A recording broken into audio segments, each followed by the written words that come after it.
Hello everyone, एक बार फिर स्वागत है आप सभी का अपने यूट्यूब चैनल पर। तो फ्रेंड, जैसा कि आप थंबनेल पे देख ही चुके हो, आज की इस वीडियो में हम डिस्कस करेंगे इंडियन जी के कुछ इंपॉर्टेंट क्वेश्चंस, कुछ इंपॉर्टेंट टॉपिक्स जो मेरे लिए आपको आगामी H P U B Ed entrance 2026 के एग्ज़ाम के लिए ये क्वेश्चंस और टॉपिक्स जो होंगे वो आपको काफ़ी हेल्पफुल साबित होंगे।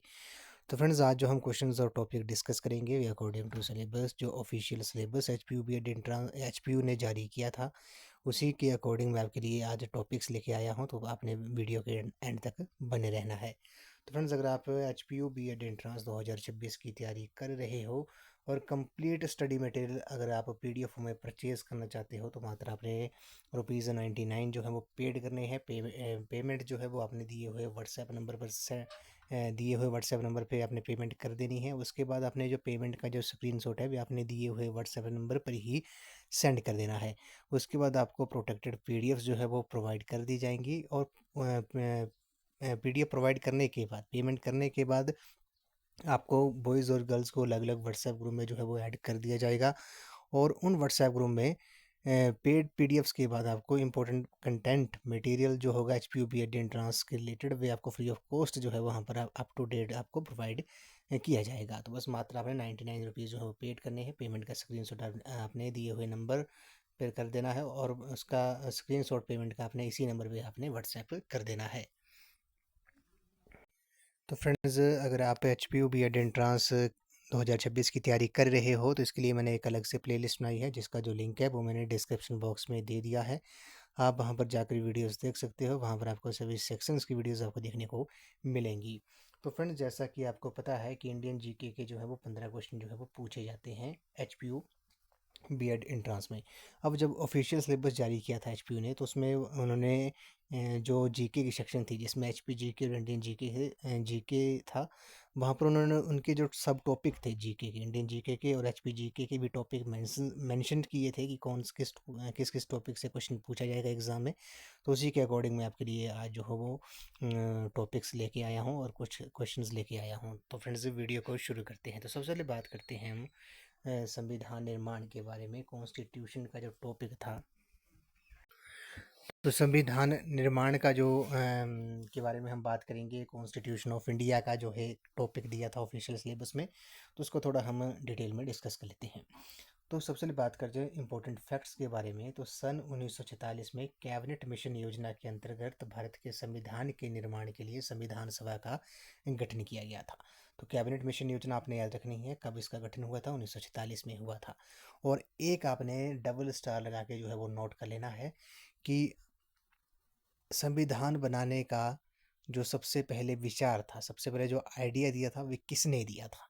तो ये आपने डबल स्टार लगा के आपने नोट कर लेना है, एम एन रॉय। ठीक है, ये नाम आपने नोट कर लेना है। सर्वप्रथम सबसे पहले जो संविधान बनाने का जो विचार था, आइडिया था, वे किसने दिया था? वे एम एन रॉय ने दिया था। तो 1946 में कैबिनेट मिशन योजना के अंतर्गत भारत के संविधान निर्माण के लिए संविधान सभा का जो था वो गठन किया गया था। कब? 1946 में। बी एन राव को संविधान सभा का संवैधानिक सलाहकार जो था वो नियुक्त किया गया था, ये भी आपने नोट कर लेना है। और संविधान सभा का जो प्रथम अधिवेशन 9 दिसंबर 1946 को संसद भवन के केंद्रीय कक्ष में प्रारंभ हुआ था।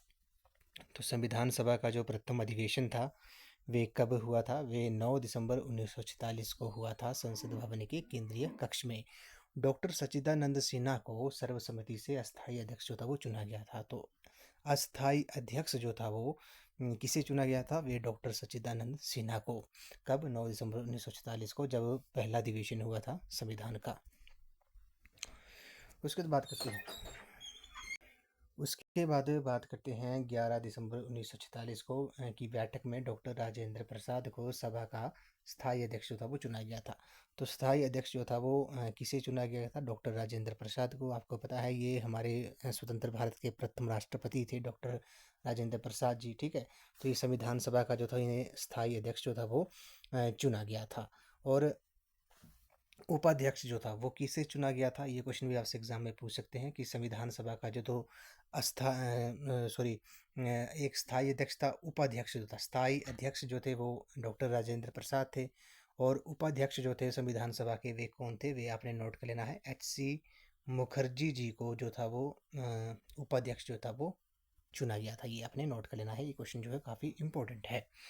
उसके बाद 13 दिसंबर 1944 को पंडित जवाहरलाल नेहरू ने उद्देश्य प्रस्ताव प्रस्तुत कर संविधान की जो है आधारशिला रखी थी। जो प्रारूप समिति थी यानी कि ड्राफ्टिंग कमेटी थी, उसके जो अध्यक्ष थे वे डॉक्टर भीमराव अंबेडकर जी थे। और भारतीय संविधान को तैयार करने में 2 साल 11 महीने और 18 दिन का जो था वो समय लगा था। अब जो इम्पोर्टेंट पॉइंट है वो है आपका, संविधान जो था 26 नवंबर 1949 को बनकर तैयार हो गया था और इसी दिन उस पर अध्यक्ष के हस्ताक्षर हुए थे। संविधान 26 नवंबर 1949 को बनकर तैयार हो गया था, परंतु इसके अधिकतर भागों को 26 जनवरी 1950 को लागू किया गया, क्योंकि सन 1930 से ही पूरे भारत में 26 जनवरी का दिन जो था वो स्वाधीनता दिवस के रूप में मनाया जाता था। इसलिए 26 जनवरी 1950 को प्रथम गणतंत्र दिवस जो था वो मनाया गया था। अब आपने एक और नोट कर लेना है कि संविधान दिवस जो था वो कब मनाया जाता है, प्रत्येक वर्ष भी मनाया जाता है 26 नवंबर को संविधान दिवस। और गणतंत्र दिवस कब मनाया जाता है, वह आपका मनाया जाता है 26 जनवरी को। उसके बाद संविधान सभा की अंतिम बैठक जो थी वे 24 जनवरी 1950 को हुई थी। इसी दिन संविधान सभा द्वारा डॉक्टर राजेंद्र प्रसाद को भारत का जो था वो प्रथम राष्ट्रपति चुना गया था। जब संविधान बना था भारत का, तो उसमें जो था वो 395 अनुच्छेद थे, 22 भाग थे, 22 पार्ट थे और 8 जो थी वो अनुसूचियाँ थी। उसके बाद डॉक्टर भीमराव अंबेडकर को भारतीय संविधान के जनक के रूप में जाना जाता है। ठीक है, तो भारतीय संविधान के जनक के रूप में जो है वो किसे जाना जाता है, तो डॉक्टर भीमराव अंबेडकर को। और संविधान बनाने का जो सबसे पहले विचार था वे किसने दिया था, वो मैं पहले ही बताया है कि एम.एन. रॉय। तो इसमें आपने कन्फ्यूज नहीं होना है कि भारतीय संविधान का जनक और भारतीय संविधान बनाने का विचार, ये दो अलग अलग क्वेश्चंस आपसे एग्जाम में पूछ सकते हैं। तो संविधान बनाने का जो सबसे पहले विचार था वे एम.एन. रॉय ने दिया था। और भारतीय संविधान के जो जनक हैं वे डॉक्टर भीमराव अंबेडकर को कहा जाता है। उसके बाद बात करते हैं संविधान सभा द्वारा गठित समितियां और उनके अध्यक्ष। तो प्रारूप समिति ड्राफ्टिंग कमेटी के जो चेयरमैन थे वे थे डॉक्टर भीमराव अंबेडकर जी, और उसमें कुल 7 सदस्य थे। सलाहकार समिति, मूल अधिकार, प्रांतीय संविधान समिति और अल्पसंख्यक समिति के जो अध्यक्ष थे वे सरदार वल्लभ भाई पटेल जी थे, जिन्हें लौह पुरुष के नाम से जाना जाता है और बिस्मार्क ऑफ इंडिया के नाम से भी इन्हें जाना जाता है। ये भारत के पहले गृह मंत्री थे और पहले उप प्रधानमंत्री थे, डिप्टी प्राइम मिनिस्टर थे भारत के, ये भी आपने याद रखना है। जो झंडा समिति है उसके अध्यक्ष कौन थे, जे.बी. कृपलानी थे। संचालन समिति के अध्यक्ष डॉक्टर राजेंद्र प्रसाद जी थे। संघ संविधान समिति और संघ समिति के जो अध्यक्ष थे वे पंडित जवाहरलाल नेहरू जी थे, ये आपने याद रखना है। उसके बाद बात करते हैं जो कुछ उपबंध थे, जैसे मतलब उपबंध जो थे संविधान से रिलेटेड की स्रोत जो थे, मतलब कौन सा उपबंध जो है वो किस कंट्री से लिया गया है, तो संसदीय प्रणाली का जो स्रोत था ब्रिटेन से लिया गया था। मौलिक अधिकार फंडामेंटल राइट्स हो गया, स्वतंत्रता एवं निष्पक्ष न्यायपालिका तथा न्यायिक पुनर्वलोकन का सिद्धांत, उपराष्ट्रपति का जो पद है ये लिया गया है अमेरिका के संविधान से, यूएसए के संविधान से।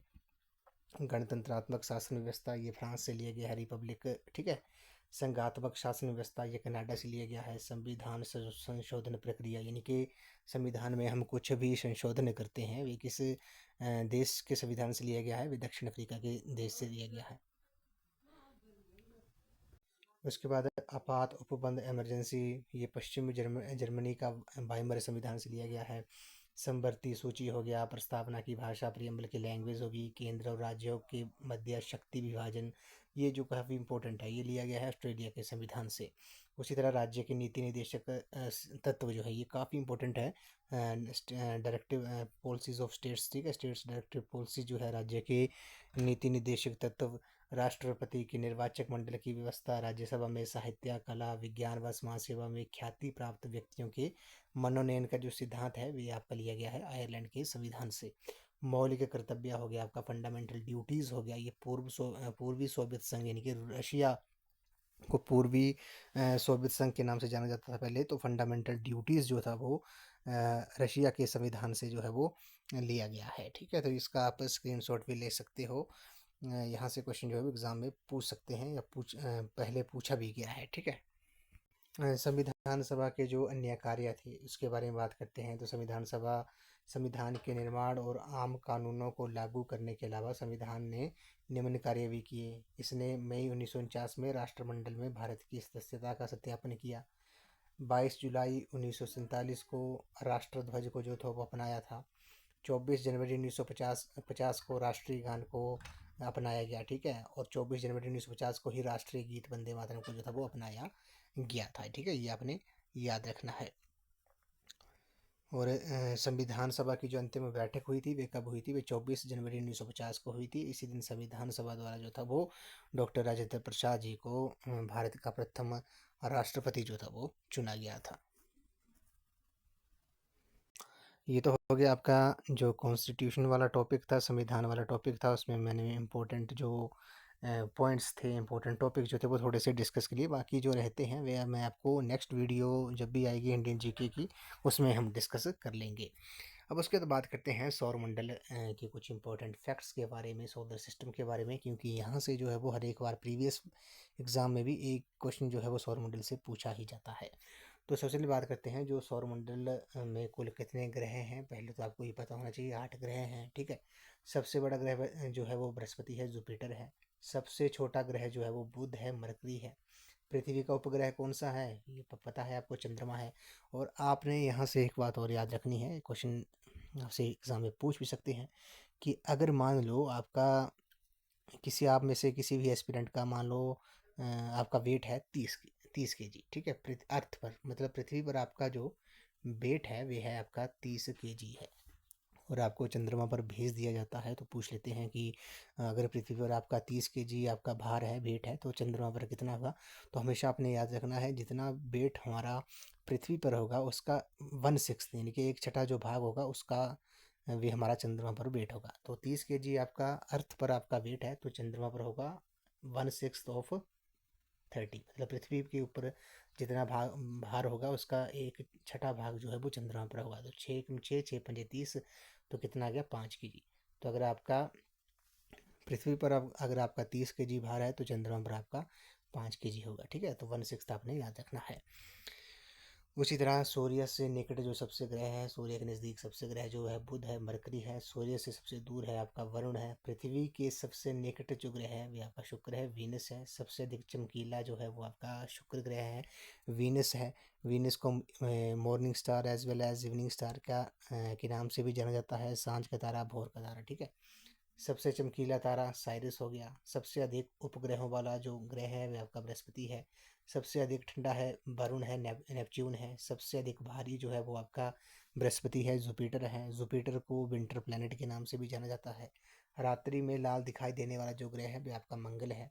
सौरमंडल का सबसे बड़ा उपग्रह जो है वो गैनीमेड है, ठीक है, ये आपने याद रखना है। सौरमंडल का सबसे छोटा उपग्रह जो है वो डिमोस है। नीला ग्रह ब्लू प्लैनेट जो है वो कहा जाता है किसे? पृथ्वी को। क्यों कहा जाता है? क्योंकि यहाँ पर 70% जो है पृथ्वी पर जो है वो जल है, जिस कारण इसे ब्लू प्लैनेट कहा जाता है। भोर का तारा शुक्र है। सांझ का तारा शुक्र है। पृथ्वी की बहन कहा जाता है शुक्र को ही, वीनस को ही। सौंदर्य का देव जो है वो शुक्र को ही कहा जाता है। हरा ग्रह जो है वो अरुण को कहा जाता है, यूरेनस को कहा जाता है। विशाल लाल धब्बे वाला जो ग्रह है वो आपका बृहस्पति को कहा जाता है। अब आपने यहाँ पे एक नोट कर लेना है जो हॉटेस्ट प्लैनेट है, ठीक है। ये क्वेश्चन जो था वो बी.एड एंट्रेंस पे पूछा गया था। आई थिंक ये 2021 या 22 के एग्जाम में पूछा गया था। उससे पहले भी कई बार पूछा गया है। 21-22 में पूछा ही गया था। हॉटेस्ट प्लैनेट यानी कि सौर मंडल का जो सबसे गर्म ग्रह है, तो सबसे गर्म ग्रह जो है वो आपका आपने याद रखना है, वे आपका शुक्र है, वीनस है। कई बार क्या होता है हम क्वेश्चन गलत कर देते हैं कि सूर्य के निकट जो है वो सबसे निकट जो प्लैनेट है, सबसे निकट जो ग्रह है वे आपका बुध है, ठीक है। बुध के बाद शुक्र है। तो हॉटेस्ट प्लैनेट में हमने कंफ्यूज नहीं होना है कि अगर बुध जो है वो सूरज के सबसे नज़दीक है तो वो ज़्यादा गर्म होगा, ठीक है। तो गर्म आपका जो है वो आपका शुक्र है, वीनस है, ठीक है। उसके बाद हम बात करते हैं महात्मा गांधी द्वारा जो प्रकाशित प्रमुख पुस्तकों के बारे में, कौन कौन सी उन्होंने पुस्तकें लिखी हैं, यहाँ से भी क्वेश्चन पूछ सकते हैं। तो हिंद स्वराज जो पुस्तक है महात्मा गांधी ने लिखी है। यंग इंडिया पुस्तक भी इन्होंने लिखी है। नवजीवन बुक भी इन्होंने लिखी है।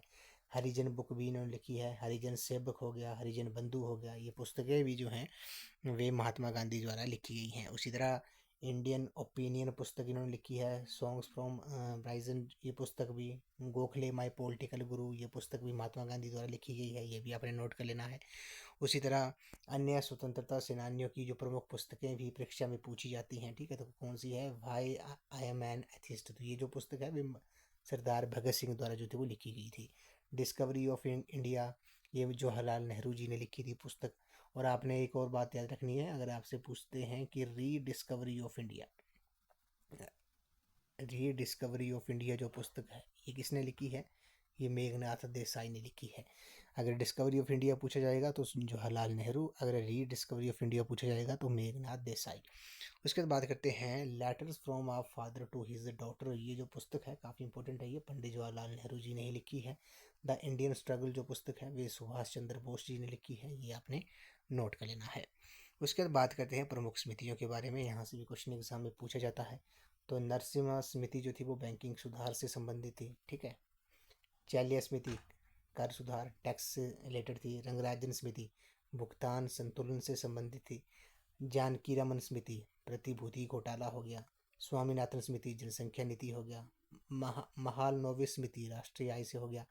मल्होत्रा समिति बीमा सुधार से हो गया। भंडारी समिति क्षेत्रीय ग्रामीण बैंक सुधार से संबंधित हो गया, ठीक है, ये आपने याद रखना है। उसके बाद बात करते हैं भारत के प्रमुख लोक नृत्यों के बारे में। तो भरतनाट्यम जो लोक नृत्य है वे किस राज्य से संबंधित है? वे तमिलनाडु से है। कथक जो है वो उत्तर भारत से संबंधित है। कथकली जो है वो आपका केरल से संबंधित है। ओडिसी आपका उड़ीसा से संबंधित है। मोहिनीअट्टम आपका केरल से संबंधित है। कुचिपुड़ी जो है वो आपका आंध्र प्रदेश से संबंधित है। बिहू असम से है। भांगड़ा और गिद्धा आपका पंजाब से है। घूमर और कठपुतली जो नृत्य है वह आपका राजस्थान से संबंधित है, ये आपने याद रखना है। गरबा और डांडिया हो गया आपका गुजरात से। तमाशा हो गया आपका महाराष्ट्र से, ठीक है, ये आपने कुछ लोक नृत्य जो है वो आपने याद रखने हैं। उसके बाद बात करते हैं जनगणना 2011 के आंकड़ों के बारे में। तो 2011 की जनगणना के अनुसार, ठीक है, भारत की जो कुल जनसंख्या है वे आपकी 1,21,05,69,573 है। जनसंख्या जो है वो 13.60% है, ठीक है, वर्ल्ड की। पुरुष जो है वो 62,31,21,843 उनकी जनसंख्या है। स्त्रियों की 58,74,47,47,730 है, ठीक है। और जनसंख्या आयु वर्ग के 6 से 14 वर्ष तक के की जो जनसंख्या है उनकी जो जनसंख्या है वह आपकी 13.60% है। दशकीय वृद्धि दर 17.70%। पुरुषों की 17.10%। स्त्रियों की 18.30%। जनसंख्या घनत्व ये इंपॉर्टेंट है 382 है 2011 की जनगणना के अनुसार। साक्षरता दर की बात करते हैं तो 73.0% जो है वो 2011 की जनगणना के अनुसार भारत की साक्षरता दर है। पुरुषों की है 80.9%। स्त्रियों की 64.6%। लिंगानुपात जो है वो आपका 943 है भारत का 2011 की जनगणना के अनुसार। औसत वार्षिक वृद्धि दर 1.64% और लिंगानुपात आयु वर्ग के 0 से 6 वर्ष तक ये आपका 919 है। उसके बाद बात करते हैं महत्वपूर्ण तथ्यों के बारे में, इंपॉर्टेंट फैक्ट्स के बारे में। तो 1872 में प्रथम बार जनगणना का प्रयास जो था वो लॉर्ड मेयो केस में किया गया, लेकिन क्रमबद्ध जनगणना की जो शुरुआत थी वे 1881 में लॉर्ड रिपन के काल से हुई। तब से प्रत्येक 10 वर्ष बाद जो है वो जनगणना का कार्य भारत सरकार द्वारा किया जाता है। अब आपको पता है जनगणना जो है इसी वर्ष जो है वो की जा रही है। वैसे तो प्रत्येक 10 वर्ष बाद होती थी, लेकिन 2021 में जनगणना होनी थी, लेकिन कोरोना वायरस की वजह से जो था वो थोड़ा डिले हो गया था। उसके बाद इलेक्शंस आ गए, लोकसभा के आम चुनाव आ गए, तो उस वजह से जो था वो आगे को एक्सटेंड हो गया। तो इस वर्ष जो है वो जनगणना हो रही है।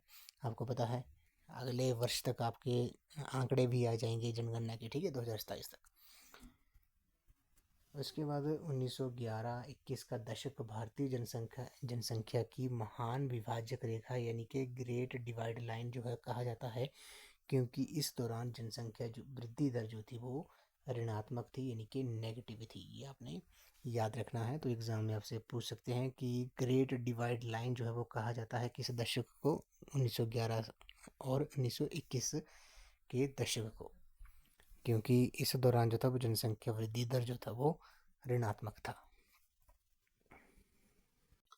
लास्ट में बात करते हैं हम भारत के अंतिम सीमा बिंदु के बारे में, इंडिया लास्ट बाउंड्री पॉइंट के बारे में।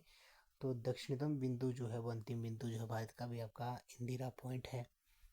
उत्तरतम बिंदु इंदिराकार है जो कि जम्मू कश्मीर में स्थित है। पश्चिमी बिंदु गौरमोता है जो कि गुजरात में स्थित है। पूर्वी बिंदु किबीथू है जो कि अरुणाचल प्रदेश में स्थित है। मुख्य भूमि की दक्षिणतम सीमा जो है वो कन्याकुमारी तमिलनाडु है। ये आपने याद रखना है। उसी तरह भारत की जो सबसे लंबी सीमा जो है वो बांग्लादेश के साथ लगती है 4096.7 किलोमीटर। उसके बाद चीन के साथ लगती है 3488 किलोमीटर। पाकिस्तान के साथ 3323 किलोमीटर। उसके बाद नेपाल के साथ 1751 किलोमीटर। म्यांमार के साथ 1643 किलोमीटर। भारत भूटान के साथ 966 किलोमीटर सीमा साझा करता है और अफगानिस्तान के साथ 106 किलोमीटर की सीमा जो है वो साझा करता है।